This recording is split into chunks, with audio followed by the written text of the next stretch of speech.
This memory is something that when we normally give the flowers, it will wither. But when you give the flowers that are natural flowers that are processed and preserved, and now when it is converted into giftable item, it makes such a meaning to the flower, and it will remain so many years with the person who's receiving it, and they will remember the person who was given on what occasion.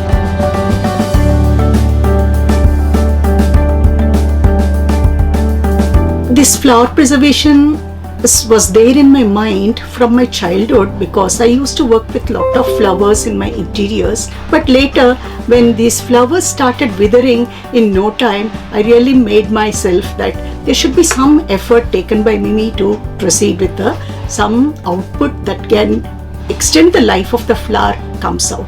So this is how my journey started. In the year 1998, I happened to purchase this flower container, which is today it is 23 years old.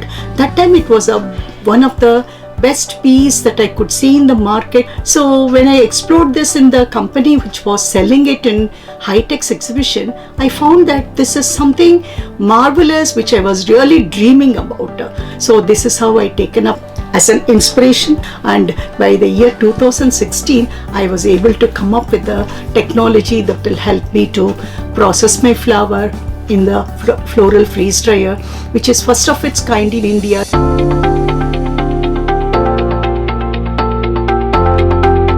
Though it has got beautiful color, texture and everything, the moisture in it gives the freshness to the flower.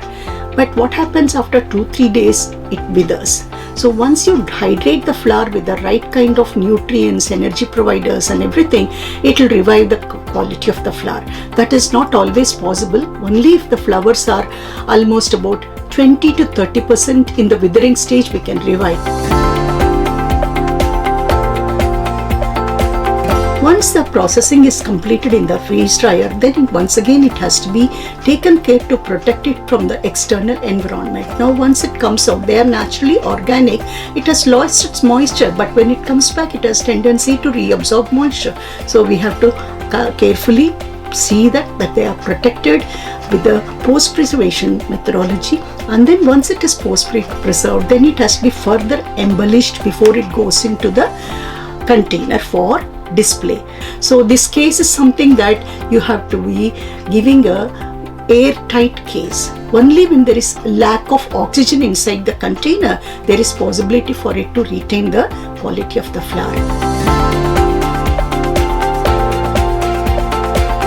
This is calla lily, and this is eryngium, this is carnation. So these are roses, and then bottle brush, and then sunflower. There are so many varieties of flowers I handle in my process. So each flower has certain character and color. So according to that, the treatment has to differ.